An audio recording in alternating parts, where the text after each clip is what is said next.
Harlem, New York. The date was Thursday evening, September 19th, 1935, roughly 8:15 inches the evening. Ellsworth Bumpy Johnson approached the front entrance of the Cotton Club on West 142nd Street.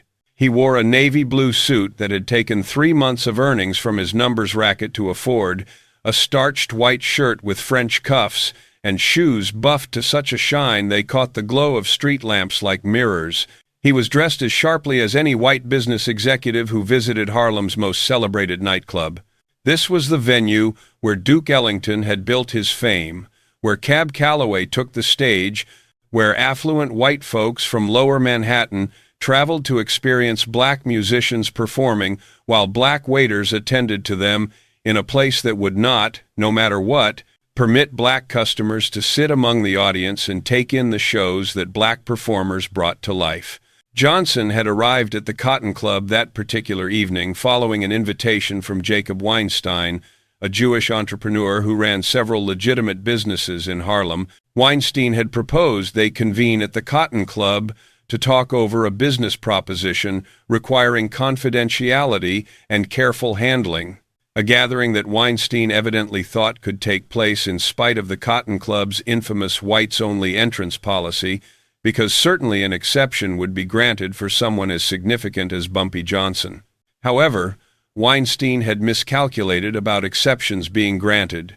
When Johnson neared the entrance, a doorman by the name of Thomas Murphy stood there examining the face of every person attempting entry, making split-second judgments about who had a right to be inside the Cotton Club and who did not.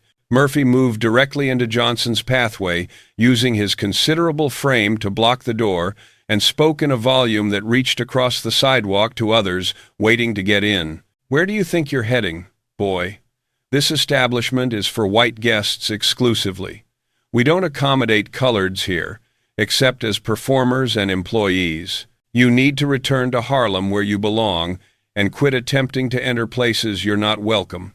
Now, get moving before I summon the police and have you taken in for loitering." Johnson came to a halt, studied Murphy's expression, and observed the complete conviction there that a doorman at the Cotton Club possessed the power and the societal support to refuse entry to any colored individual, regardless of their identity or achievements. And Johnson grasped right away what was taking place. This slight wasn't personal to Johnson. Murphy likely didn't even recognize who Johnson was, didn't identify one of Harlem's most powerful criminals standing before him.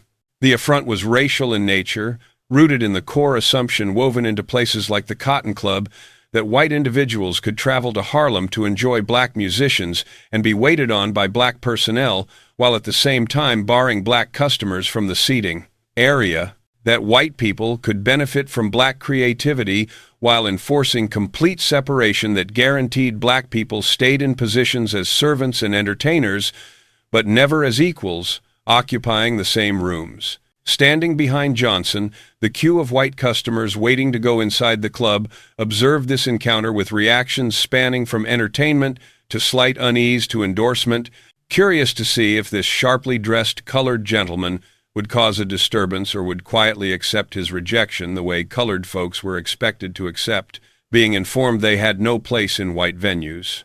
Johnson sensed their stares on his shoulders, picked up a few whispered remarks about uppity coloreds and understanding their station, and he realized that disputing with Murphy would achieve nothing beyond providing these white customers amusement at his cost, would lead to police being summoned, and Johnson facing arrest or a beating or both, would turn into an anecdote they'd share with acquaintances about the colored fellow who attempted to push his way into the Cotton Club and had been appropriately handled by the powers that be.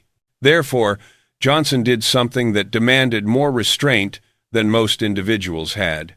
He smiled. Not an authentic smile, but rather the type of cold, calculated look that implied he was committing Murphy's face in this instant to memory and would recall both long after Murphy had put this exchange out of mind. Johnson maintained Murphy's stare for 3 seconds, sufficient time that Murphy's look transformed from assured disdain to faint uneasiness as he detected something in Johnson's eyes that hinted this hadn't concluded the way Murphy assumed it had concluded. Then Johnson gave a single nod, a motion that might have signaled acceptance or might have communicated something altogether different, pivoted away from the Cotton Club doorway and proceeded back down West 142nd Street in the direction of Lenox Avenue. His bearing remained upright, his stride unhurried, showing no sign to any observer that he'd just been openly degraded and dismissed as though he were insignificant. Johnson walked for about 15 minutes, moving through Harlem's evening roads without any specific endpoint, simply walking to allow himself time to process and to let his fury settle sufficiently that he could think tactically instead of reactively. He discovered himself positioned outside the Savoy Ballroom on Lenox Avenue between 140th and 141st Streets, observing colored customers entering, working individuals, professionals, families going into a venue that embraced them, that was possessed and run by black proprietors, that offered entertainment and social gatherings without the degradation that accompanied attempting entry into white venues that regarded black people as hired help or lawbreakers or both. And standing there, observing people walk into the Savoy, Johnson experienced a revelation that would alter not merely his own perspective, but would ultimately transform the financial framework of Harlem's entertainment sector in ways that would resonate for decades. The Cotton Club existed in Harlem, on a Harlem Avenue, hiring Harlem musicians and Harlem personnel, producing hundreds of thousands of dollars each year from white individuals who traveled to Harlem expressly to patronize the Cotton Club.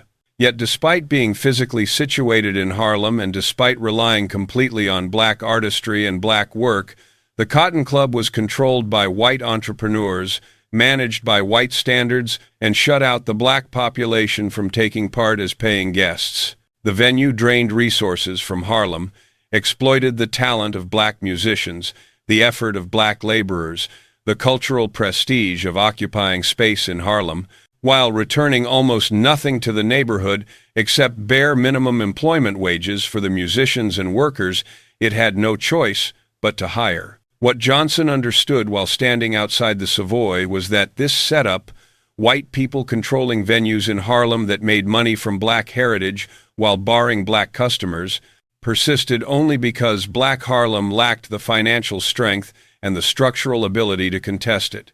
The Cotton Club's proprietors presumed they could uphold their prejudicial practices without end because what options did black Harlem have? Black customers couldn't compel their admission. Black musicians required the work too desperately to stage a walkout. Black employees couldn't afford to abandon their positions based on values when employment was limited during the Depression. The Cotton Club's proprietors had figured accurately that individual black people lacked the leverage to confront an established white-controlled enterprise that enjoyed wealthy white clientele and political ties, safeguarding it. But what the Cotton Club's proprietors hadn't anticipated, what they couldn't have foreseen, was that somebody with Bumpy Johnson's assets and Bumpy Johnson's relationships and Bumpy Johnson's readiness to employ criminal tactics for objectives beyond simply generating income might determine that being rejected at the Cotton Club's entrance was an offense that warranted a reply not through brutality, but through methodical economic conflict engineered to make the Cotton Club's discriminatory practices so expensive that the venue either transformed or collapsed. Johnson proceeded to a public telephone on the intersection of Lenox Avenue and 141st Street and placed 3 calls that would initiate everything. The initial call went to Theodore Teddy Green, Johnson's legal counsel and most trusted advisor. The second call reached Stephanie Street. Claire, the policy queen, who managed considerable gambling ventures throughout Harlem and who'd served as Johnson's guide before Johnson established his own separate operation.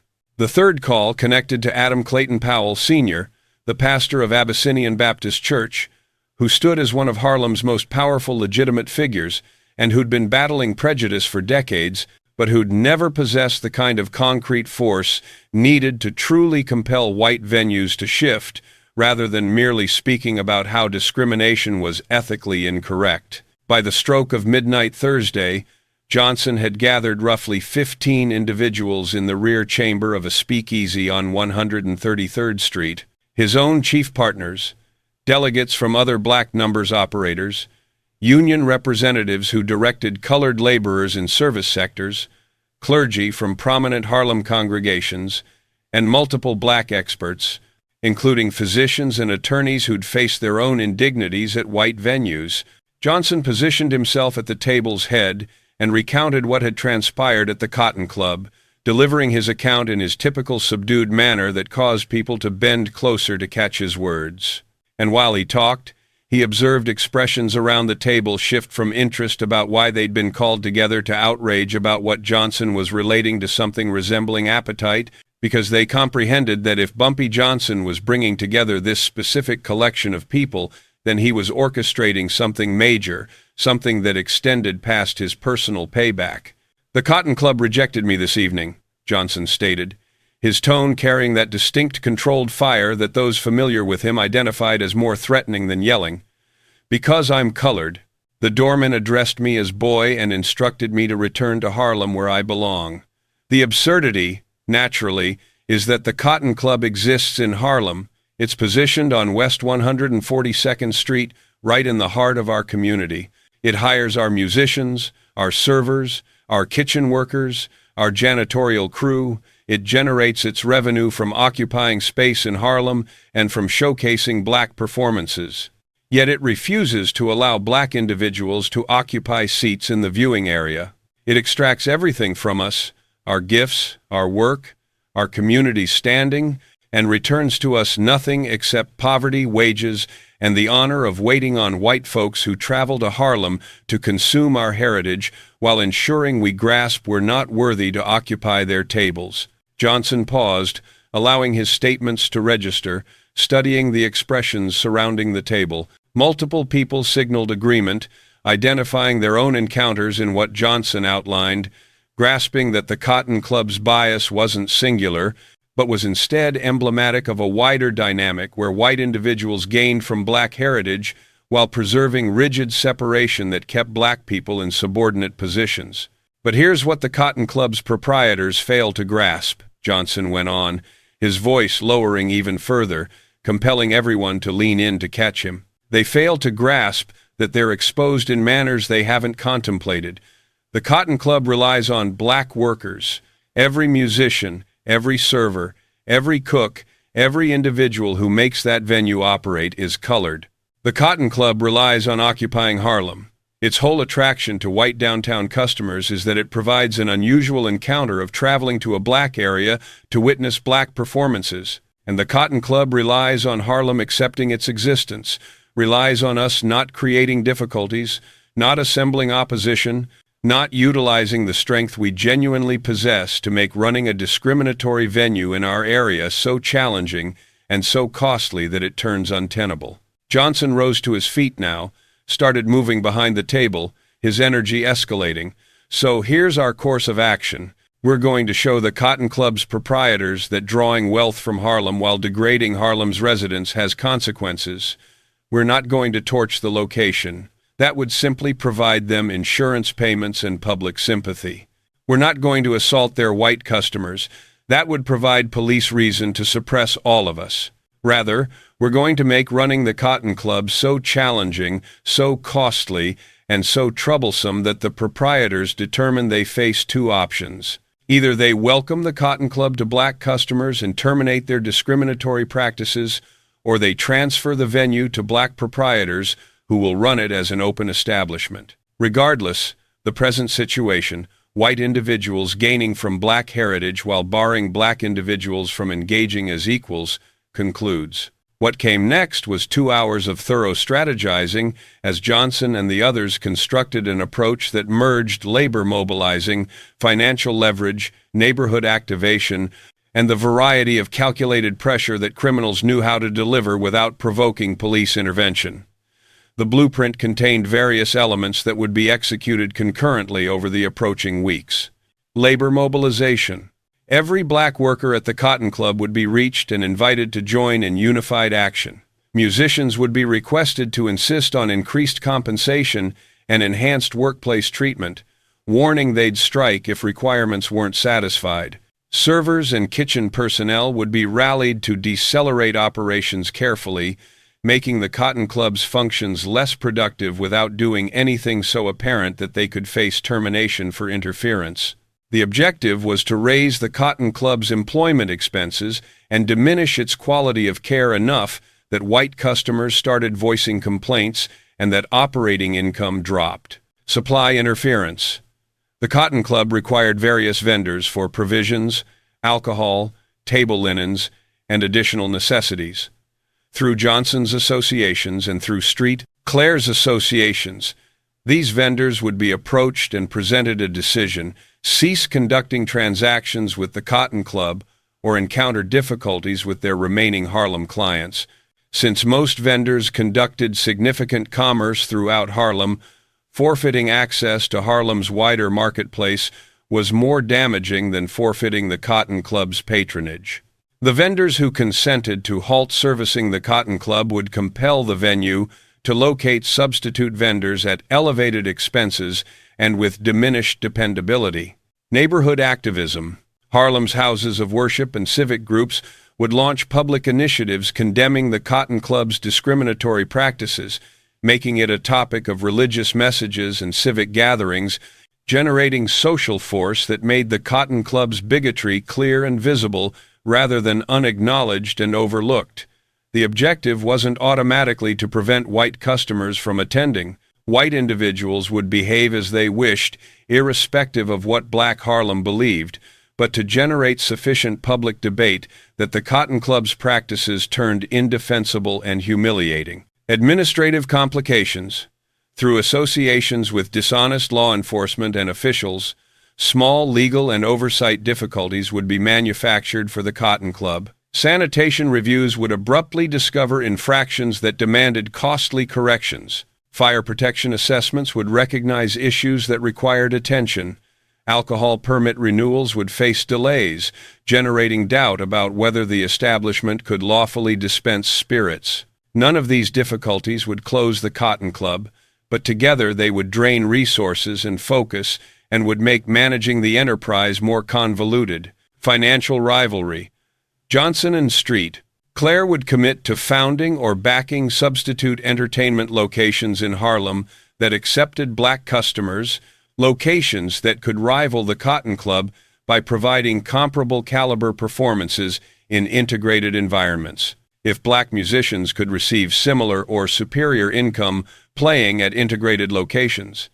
If black laborers could secure positions at venues that didn't enforce bias, then the Cotton Club would face challenges keeping the black skill and workforce it required. The approach was refined and thorough, blending tactics that ranged from entirely lawful labor mobilizing to scarcely legal pressure, utilizing every variety of influence that Black Harlem held to confront a venue that had presumed Black Harlem was helpless. And everyone in that space grasped they were engaging in something without precedent, a situation when criminal assets and criminal tactics were being directed not for individual gain, but for a communal objective. When Bumpy Johnson's rage about being refused at the Cotton Club was being directed into deliberate mobilizing that could genuinely alter the financial foundation of Harlem's entertainment sector.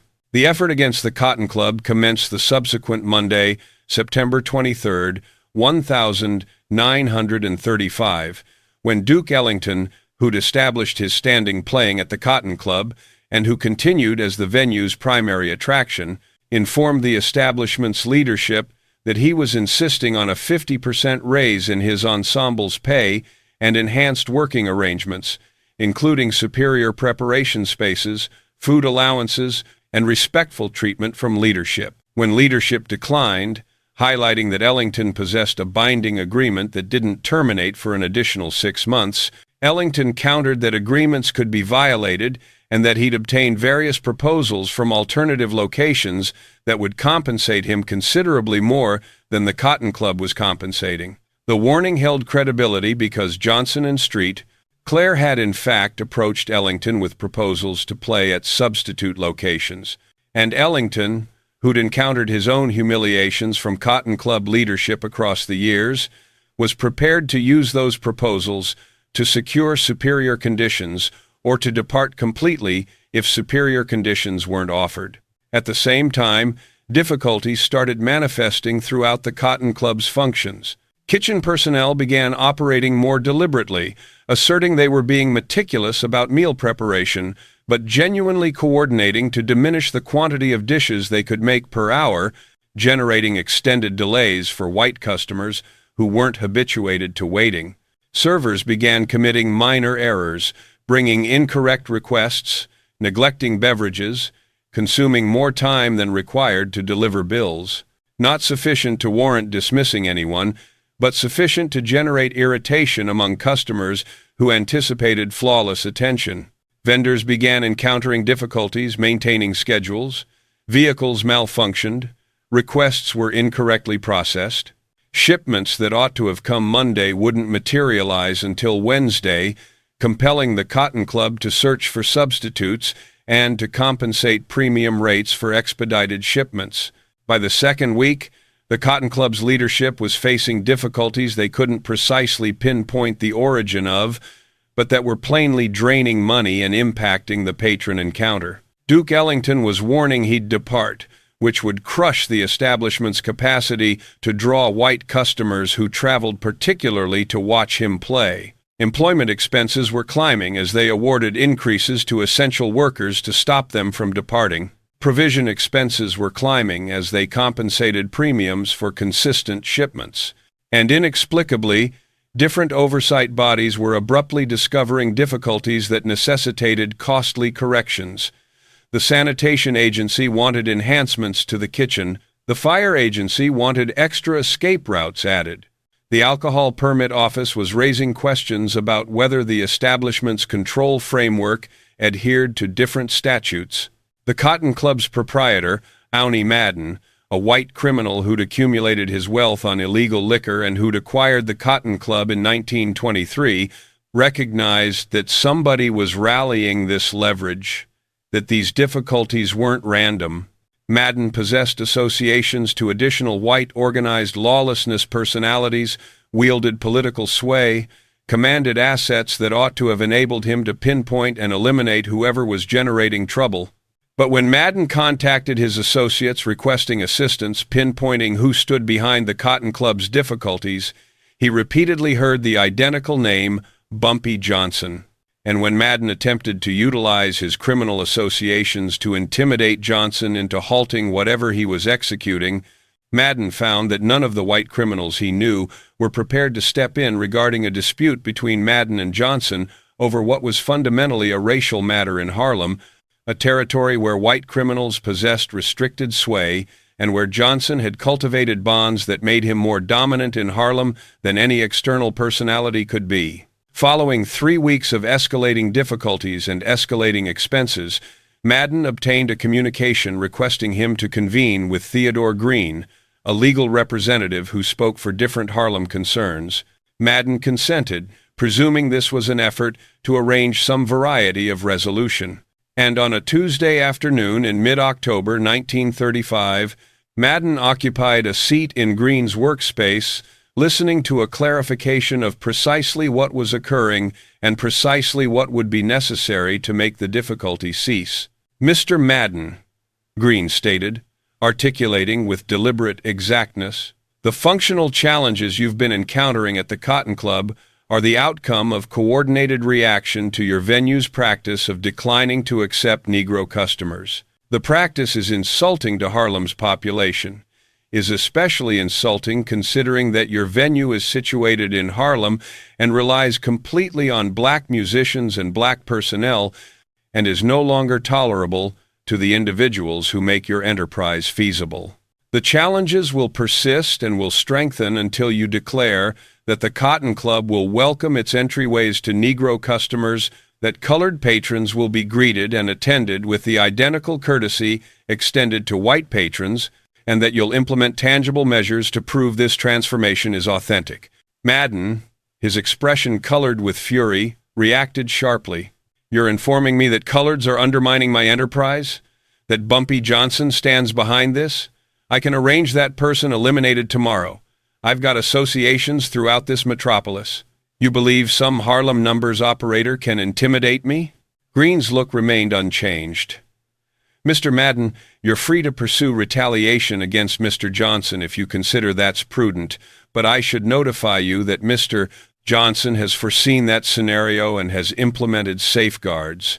If anything befalls Mr. Johnson, the effort against your venue will strengthen rather than ceasing because Mr. Johnson has rallied a partnership of individuals who will maintain this leverage irrespective of what befalls him individually. And more significantly, Mr.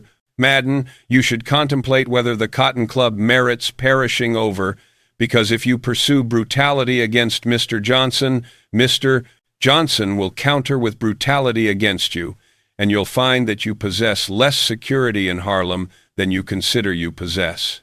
The warning was transparent and was supported by circumstances that Madden comprehended once his fury cooled sufficiently to process tactically.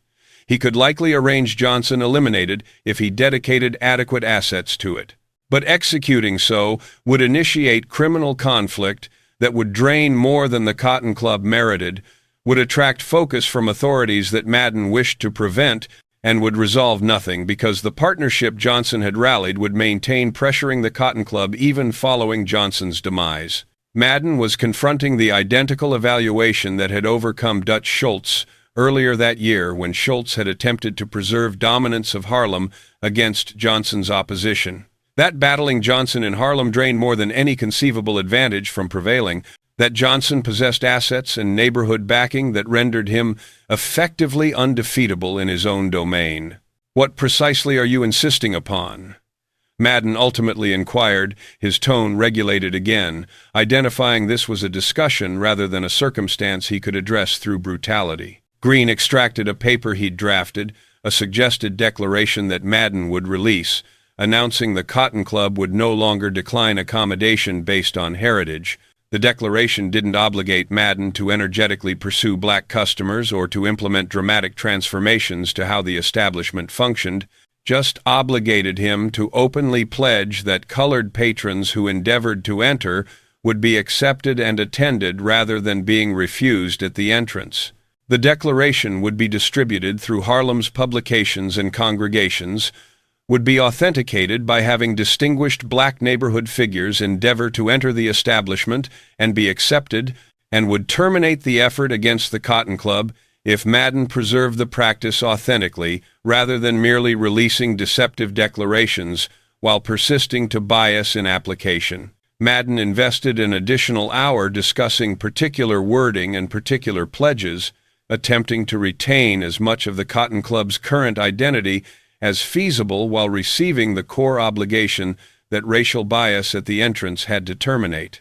At last, on October 15th, 1935, Auntie Madden released a declaration proclaiming that the Cotton Club would accept customers irrespective of heritage, that the establishment's traditional practice of accepting exclusively white patrons was being altered, that colored patrons who desired to witness shows would be accepted and attended with politeness and expertise. The declaration was received with doubt from many in Harlem's population, who presumed this was simply a publicity motion that wouldn't convert into genuine transformation. To authenticate the practice was authentic. Theodore Green rallied a verification on the evening of October 18th, 1935. When a collection of impeccably dressed black experts, physicians, attorneys, educators, entrepreneurs came to the Cotton Club and endeavored to enter for the evening's show. The doorman, who'd apparently been briefed about the practice transformation, accepted them without complication. They were positioned in the viewing area, were attended by servers, were handled with the identical expertise extended to white customers, and were capable to appreciate Duke Ellington's show from the viewing area rather than being barred while their heritage was showcased for white individuals' amusement. The opening up of the Cotton Club transmitted tremors through Harlem. If the Cotton Club, the most celebrated whites-exclusively venue in Harlem, could be compelled to open up through rallied financial leverage, then the framework could be directed to additional discriminatory venues. Across the subsequent months, Johnson and his partnership directed comparable leverage to additional locations that enforced bias, progressively compelling opening up throughout Harlem's entertainment sector. Certain venues opened up right away rather than resisting, grasping that opposition would be expensive. Additional venues attempted to oppose, but found they confronted the identical escalating difficulties and escalating expenses that had compelled Madden to yield. But maybe more crucially than the prompt successes, what Johnson achieved following being refused from the Cotton Club proved something that would shape civil liberties, rallying for the subsequent 3 decades. That financial strength, when rallied deliberately and directed tactically, could compel transformations that ethical petitions and judicial contests couldn't generate. The tactics Johnson pioneered, merging labor mobilization, provision interference, neighborhood activation, and concentrated financial leverage into thorough efforts against discriminatory venues, would be examined and duplicated by civil liberties organizers throughout the 1,940 seconds, 1,950 seconds, and 1,960 seconds as they labored to break down separation across America. And Bumpy Johnson, who'd proceeded quietly from the Cotton Club's entrance on that September evening in 1935, rather than creating a spectacle or turning to brutality, had achieved something that signified more than any prompt payback could have signified. He proved that being informed, return to Harlem where you belong, could transform into the spark for seizing dominance of Harlem's financial structures, for compelling white-controlled venues to either open up or depart, for demonstrating that black Harlem possessed strength that white individuals had rejected or disregarded, and that strength, when rallied and directed tactically, could transform the standards that had controlled who belonged where and who possessed the authority to bar whom. The doorman who'd addressed Bumpy Johnson as boy and instructed him to return to Harlem likely never recognized that his offense activated everything that came next. Likely persisted laboring at the Cotton Club following it opened up, likely never grasped that his informal bigotry had been the ignition that sparked a deliberate effort to dismantle the obstacles that individuals like him preserved through informal disdain expressed at entryways throughout the metropolis. But that offense, and Johnson's quiet departure, succeeded by tactical rallying that transformed Harlem's entertainment panorama, turned into folklore in the population, turned into a narrative shared to youngsters and descendants about how strength isn't consistently about brutality or prompt retaliation, but can be about endurance and mobilization and delivering leverage until structures collapse under the burden of their own inconsistencies. "You don't belong here, boy," were the statements, and Bumpy Johnson's reaction, proceeding quietly, rallying thoroughly, delivering leverage deliberately, transforming Harlem permanently, demonstrated that belonging isn't something white doormen authorize or refuse, but is something individuals with adequate awareness and adequate resolve claim for themselves and for their populations. That was the offense that transformed Harlem. That was the quiet departure that shattered the Cotton Club's color obstacle. That was how one individual's degradation turned into an whole population's triumph, not through brutality or through devastation, but through the more difficult labor of rallying individuals and assets toward an objective that demanded endurance and synchronization and readiness to preserve leverage, until the dominant determined that preserving bias drained more than relinquishing it. The Cotton Club opened up in October 1935 because Bumpy Johnson determined being refused from its entrance warranted a reaction that would signify beyond merely his individual gratification. And that determination to counter tactically rather than reactively, to rally jointly rather than functioning separately, to seek enduring transformation rather than prompt payback, founded precedents and proved tactics that would shape how black Americans battled for their liberties for successive generations.